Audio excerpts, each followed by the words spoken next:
Às 9h42 da manhã de 28 de outubro de 2025, o radar do destroyer americano USS Mason, DDG-87, detectou a aproximação rápida de duas aeronaves não identificadas a 38 milhas náuticas ao norte do arquipélago de Los Testigos, no Mar do Caribe.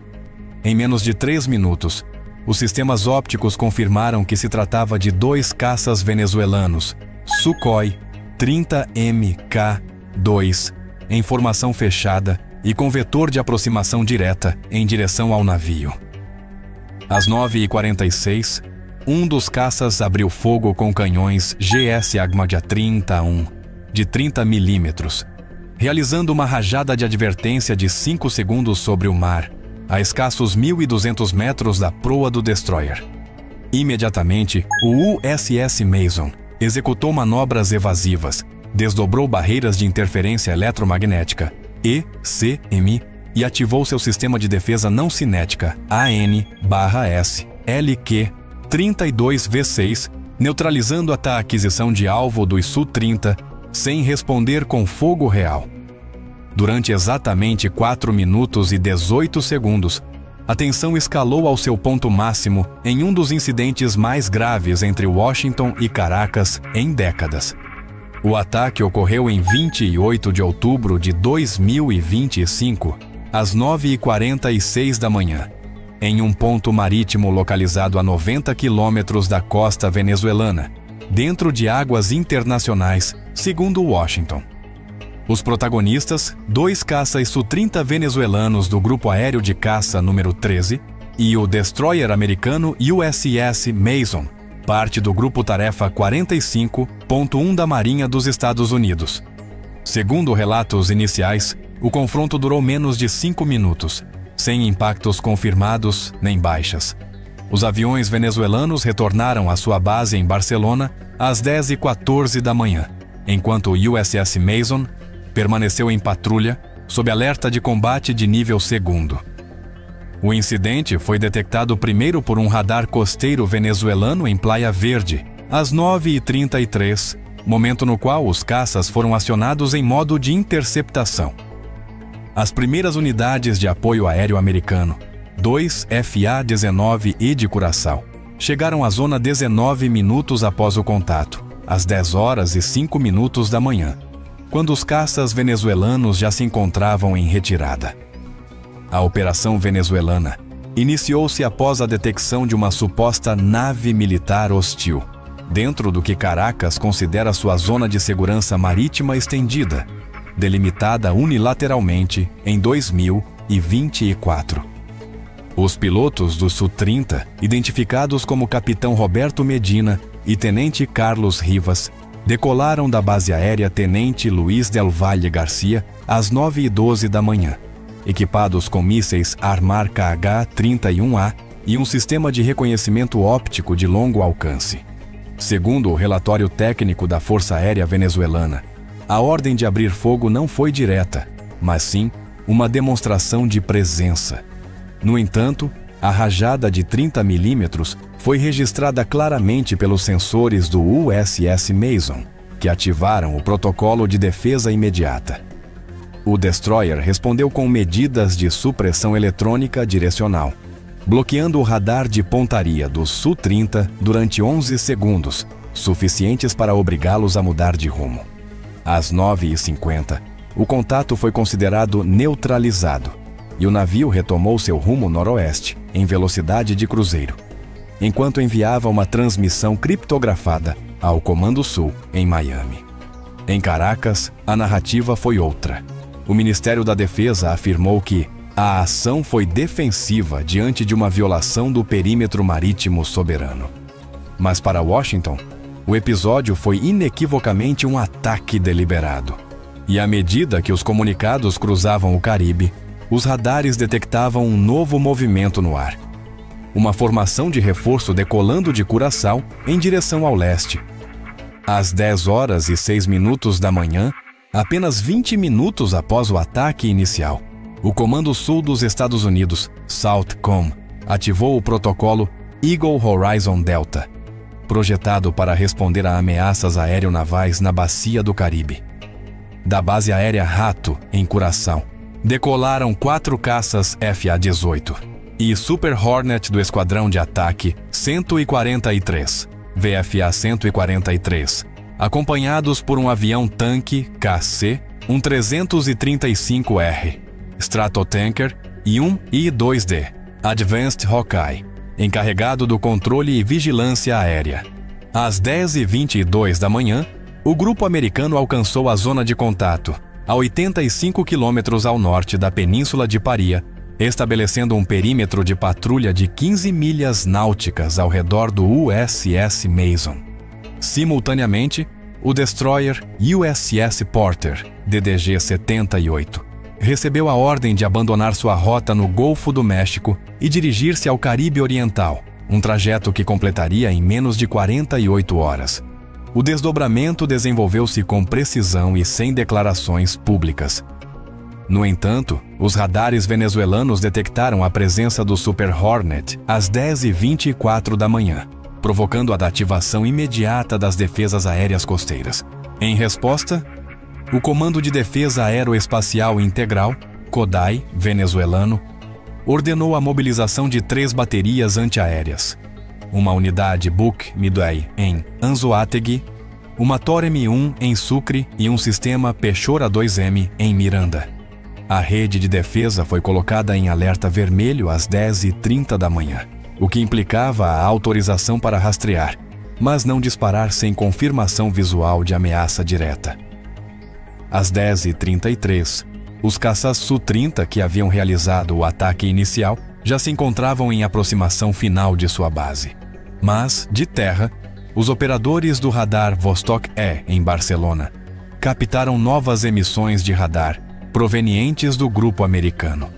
Em apenas 3 minutos, o espaço aéreo sobre o Caribe Central tornou-se um tabuleiro de controle cruzado. 12 radares ativos, 8 aeronaves em voo e 2 destroyers em comunicação constante. Apesar da tensão, não se registrou nenhum segundo confronto direto. Ambas as forças mantiveram suas trajetórias a uma distância prudente, enquanto os sistemas de inteligência eletrônica analisavam cada frequência, cada mudança na intensidade do radar, cada transmissão criptografada.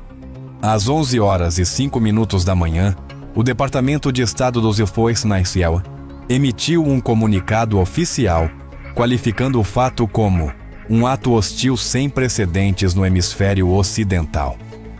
Em Caracas, o ministro da Defesa Vladimir Padrino Lopes respondeu com uma transmissão nacional assegurando que a Venezuela agiu conforme as leis internacionais de defesa preventiva. Simultaneamente, o Conselho de Segurança Nacional americano reuniu-se em Washington às 11h30, chefiado pela presidente interina do NSC, Rachel D. Kirkland, que aprovou o envio de uma força de observação marítima multinacional, com apoio de navios do Canadá e do Reino Unido. O Caribe, normalmente cenário de manobras rotineiras, transformou-se em menos de 3 horas em uma zona de patrulhamento intensivo, com vigilância aérea 24 horas e uma cobertura de satélite ininterrupta. Às 11h42 da manhã, os operadores do USS Mason, DDG-87, registraram em suas telas um eco térmico irregular, deslocando-se a 450 nós, aproximadamente 830 km por hora, do sudeste, a uma altitude de apenas 70 metros acima do nível do mar. A assinatura coincidia com a de um míssil antinávio tipo K-35 Uran-E, um projétil de fabricação russa que faz parte do arsenal costeiro da Força Armada Nacional Bolivariana. O protocolo de resposta foi ativado de imediato. O destroyer executou a manobra de evasão, Break Delta 4, virando 26 graus a bombordo e desdobrando contramedidas eletrônicas e térmicas. Em menos de 12 segundos, o sistema de defesa Aegis Baseline 9 classificou o alvo como ameaça potencial ativa. Às 11h42 e 37 segundos, o USS Mason lançou uma isca Nuka ativa para desviar o radar do míssil, enquanto os FA-18 americanos em patrulha subiam a 12.000 metros para manter contato visual. Segundo os registros, o Echo desapareceu às 11 horas e 43 minutos e 11 segundos, sem impacto. Posteriormente, o Pentágono confirmou que não houve lançamento real, mas sim uma leitura de interferência de radar, provocada por um emissor venezuelano do tipo móvel Tirada 2M, capaz de simular trajetórias balísticas. Durante quase 5 minutos, a tripulação do USS Mason operou sob a crença de que estava sob ataque real. Na ponte de comando, os alarmes ressoavam e os oficiais de armas mantinham os sistemas de defesa CIWS, Phalanx, prontos para interceptar qualquer ameaça iminente.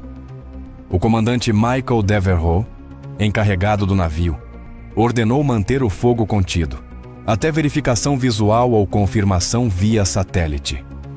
Às 11h47, o drone de reconhecimento RQ-4 Global Hawk, que orbitava a 60.000 pés, transmitiu imagens térmicas confirmando a inexistência de qualquer projétil em voo.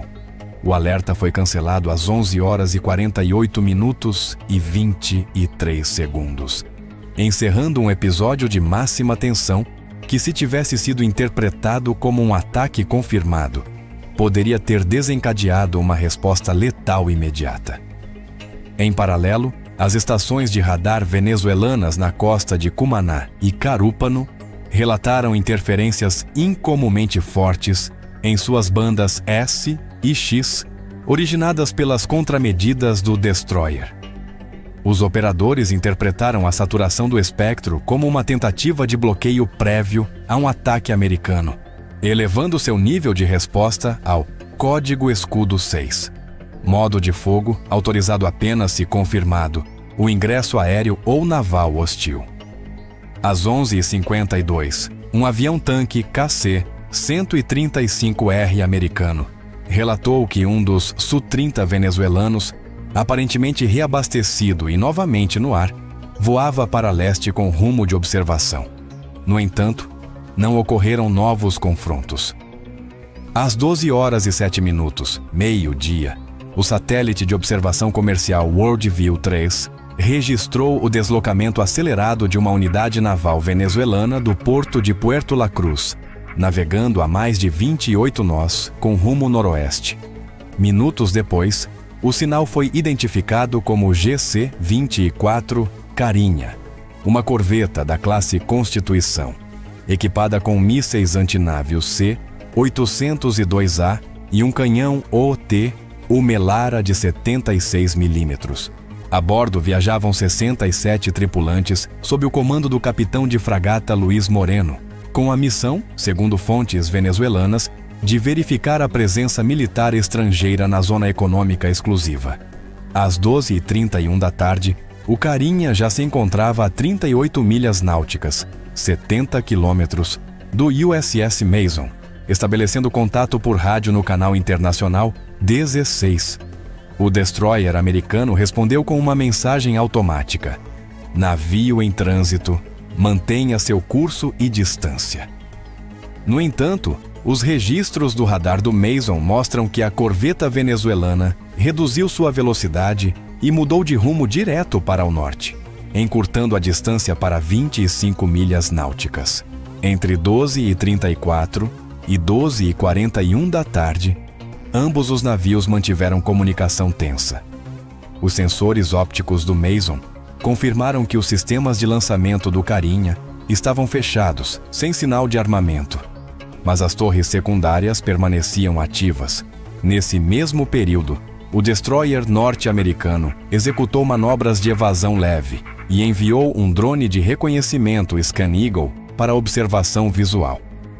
Às 12h43, uma patrulha aérea americana sobrevoou a zona, marcando um perímetro virtual de exclusão de 20 milhas náuticas. O Carinha, após manter seu curso por mais 6 minutos, virou a este bordo e começou a retirar-se em baixa velocidade. Às 12h55 da tarde, o contato foi considerado não hostil e o USS Mason reduziu seu nível de alerta para amarelo. Nenhum dos dois governos confirmou publicamente a manobra, mas os registros de tráfego marítimo e as imagens de satélite foram suficientes para reconstruir a cronologia exata do ocorrido. Durante horas, o céu e o mar do Caribe foram um único campo de tensão invisível. Nenhum míssil foi disparado, mas os sinais bastaram para lembrar que na era moderna, a guerra pode começar com um radar ligado e um mau cálculo de distância.